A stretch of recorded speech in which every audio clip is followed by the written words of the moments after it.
Welcome to Backstage with Richard Ridge. My guest is one of the entertainment industry's newest rising young stars. You know her from such films as Wonderstruck and from the Quiet Place franchise. Well, now she's making her Broadway debut in Levi Holloway's new thriller, Grey House, directed by Joe Mantello. Please welcome Millicent Simmonds. Well, you are making your wonderful Broadway debut in Grey House. How excited are you? 1,000% excited, 100,000% excited. Has it been magical for you? Oh, it really is magical. It's a dream come true. I mean, and it's an amazing crew to work with, a cast to work with, working with Joe as a director. They're all so brilliant in their own ways and in their distinct ways. And you see the magic on stage. And performing on stage is so different than film. And I'm so glad I have this experience. When you first got the play and you read it, what made you say, yes, I have to do this? I mean, it's everything that I love. I mean, it's dark, it's humorous, and it's really brilliant. It's very clever writing. It's much more psychological. It's like a psychological thriller, which is sort of the genre I've been working in, it's in the past. So I had to say yes to this project. What was it like being in the rehearsal room, working with these actors and working with your director, Joe Mantello? I mean, from day one, Laurie Metcalf came in, in rehearsal. She already had memorized the whole script. Blew our mind. Everyone was so, inspired. We go, oh my gosh, we have a lot to catch up on to match her skill level. I mean, and we had a lot of, there are a lot of young talent. There's a lot of young talent on set. Joe's very understanding. He knows what we need. He really works with us as actors, as a director. He really understands what we need. And he also is gentle and compassionate, and it's been fun working with everyone. Okay, that first performance, like your debut on Broadway, what do you remember about that night when you took your first bow and that whole entire performance on Broadway? I mean, just before the show, what I remember is being so nervous. I mean, I was sweating. I just kept pacing the hallway, in front of my dressing room. And then, when the curtains went up, I swear I almost passed out. I go, I can't do the show. But then I fell into it. It felt kind of surreal, like I was like I was sleepwalking in a dream. At the end, I saw people standing up or a standing ovation. I went, okay, we did okay. We made it through. I made no mistakes. So when you took your bow that night, what were you thinking opening night? What do you remember about that bow? That everyone I loved was in the audience. My parents, my brothers, my siblings, everyone was finally able to see the show that I'd been working on. And I felt like a weight had been lifted. It's sort of like now we're living the play. Yeah. Where did your love for performing begin, like at a young age? And what made you say, yes, I want to be an actress? It was never an intention. I mean, when I was growing up, I never thought I'd be able to do this. It was sort of, it came about because of Wonderstruck. And when I saw everything on screen, I went, oh yes, this is possible in my life. I really want to continue doing this. It was my desire. Okay, you made your film debut in Wonderstruck. Such a beautiful, beautiful film. Favorite memories of doing that? What was that like? Oh, I mean, for the film, Wonderstruck. Wonderstruck is when was the first time I came to New York. I came here in New York. I met everyone. It was like the 1920s setting. So here I am in New York in this 1920s setting with horses and carriages and costumes. And I felt like I had traveled back in time. I mean, you don't often get that experience. It was very surreal. Did you grasp filmmaking right away, the art of filmmaking? Because you're a natural. I never studied. I never did any background research. I just tried to do what the director told me to do. I tried my best to express what the director asked for, their vision, and that was it, really. I'm very fortunate, very lucky. Do you have a favorite memory from working on that film? Oh, so going to work. I mean, in the Museum of Natural History was amazing to be able to see that. And it was empty, right? We were filming at night, but no one was there. It was like this secret garden, really. I got to, when not filming, we just got to look around, and it was really a memorable experience. And then, of course, there's the Quiet Place films. I mean, amazing. I mean, favorite thing about working on those movies? Stunts, of course. I love doing the stunt work. Yeah. It was tough, but I also feel like, that's not something you get to do very often, and it was an opportunity. I loved it. And working with John and Emily was just amazing. Both of them are an amazing couple. Sort of they're a powerhouse together. And then also as individuals, they're very funny, wonderful to work with. Everything just was perfect for those shoots. Why do you think audiences have fallen in love with A Quiet Place? I think it's very unique. It's very different.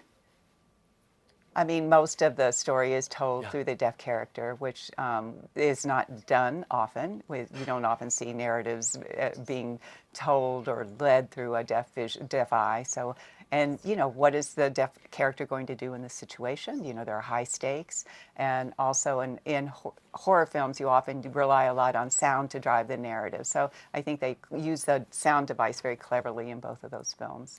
Well, let's go back to Grey House. Let's talk about what was the rehearsal process like with working with you and an interpreter and the actors during the rehearsal process for Grey House? It takes a lot of patience. A lot of learning, a big learning curve. Actors and directors often don't have experience working with deaf actors, so it does take a moment to sit down, come together, just talk about how the process is going to be, how to work with interpreters, how to do this collaboratively, and understand and have patience, because there will be miscommunication, there will be misunderstandings, and just everybody was open to that. Everyone wanted to learn sign. Everybody's learning sign language. Also, I've been working with Andrew Morrell, who is there as the director of an ASL coach and has been really working a lot, helpful with translations. What is sign language going to look like in that period of time within that family? So he brought in a lot of research and information that shaped it as well. This has been really special for you being on Broadway with Grey House, hasn't it? Oh yes, it has, definitely. It couldn't be any better, really. Yeah. Your dressing room, like how have you decorated your dressing room? I mean, I looked around. I wanted to see, I get memes. I draw memes. Post-it notes are covered on my door with different memes. And then on opening night, someone actually bought me a whole slew of Post-its and colored pens. So I plan to cover my door. Hopefully, it'll be covered by the time we close. And then I hope everyone can take their favorite meme from the door to take home at the end of the show. That is beautiful. Thank you. How early do you get to the theater? Like, what's your theater rituals like? Like, what's your day like leading up to a show? I love talking with people, actually. So it really makes me just sort of put away the stress and just be with everyone and catch up. Because I always worry. I overthink things. I get anxious. So I like the moments when I'm just with people sitting with me in the room. I love the hair and makeup people getting dressed. I drink a lot of, caffeine, I have to say, a lot of energy drinks. How early do you get to the theater? At least an hour before show. I like to be prepared. Yeah. So the first time you saw yourself done up as your character, what went through your mind when you saw yourself all done up in hair and makeup and the outfit? How lucky I am to be here right now in this place, in this moment in time. It just really didn't feel real. It still doesn't. I'm still trying to embrace each moment. The ability to walk on a Broadway stage and show Bernie. Let Bernie do her thing. Bernie's smart. She's patient. She's compassionate. What's the last thing you do before you hit the stage during a performance? What's the last thing you do before the curtain goes up? Okay, so me and some of the young talent on stage, we're always together. We do 10 push-ups together every time. Before a show, we go, okay, let's do our 10. Yeah. What's the scariest moment in the show for you? Like when it was all coming together, what was the scariest moment in the show for you? I think it was during, Show in Hell. It's very heavy, the game, right? It's very fast paced. The show builds up to it, but it's hard to catch up with all of the lines, with all the action. That's a heavy scene for me. That's a scary part of the show for an audience member to watch without Yes. giving anything away. But when that happens in the show, it's like, whoa, here we go, right? Yes, exactly. And just why do you think audiences are falling in love with Grey House? Again, I think it's very creepy. It's weird. But it doesn't have all the answers you want either. Yeah. You have to just go for the ride and see what the play offers you.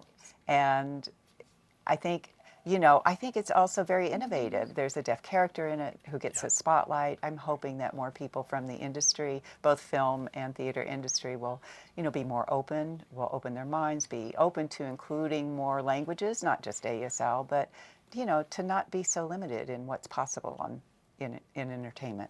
Because you're such an inspiration for so many people, what that means to you. Everything, really. Yeah.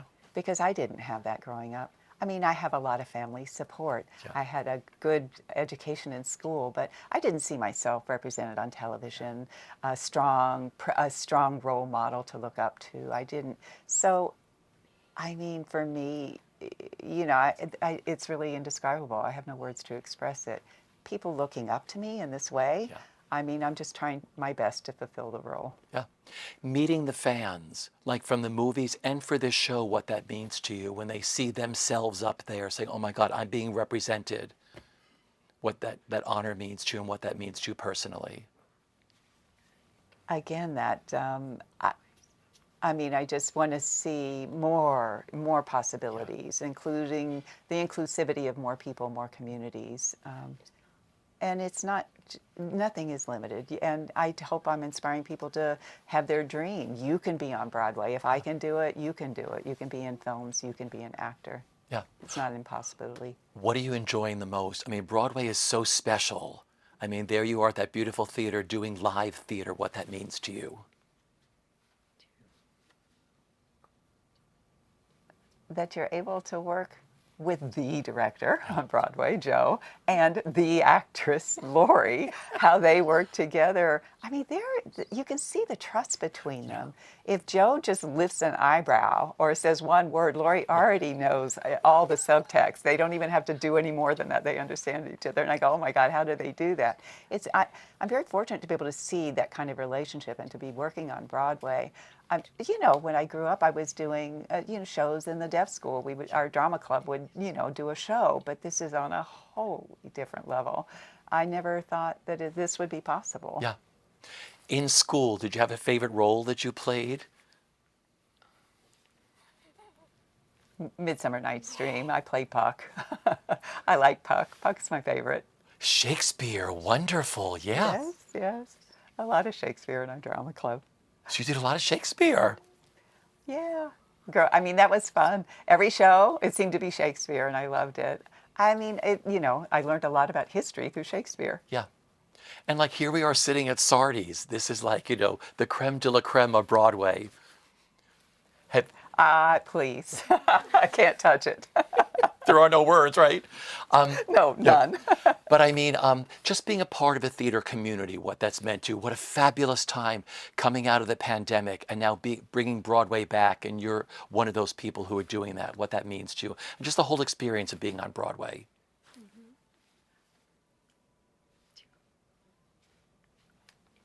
To be able to come back to work, Yeah. I mean, and to be on Broadway is, I mean, again, no words to describe the experience. It's been a dream, and I feel like, I shot for the moon and I hit it. Yeah. I got it. Thank you for doing what you do. Thank you so much for taking the time to talk with me today.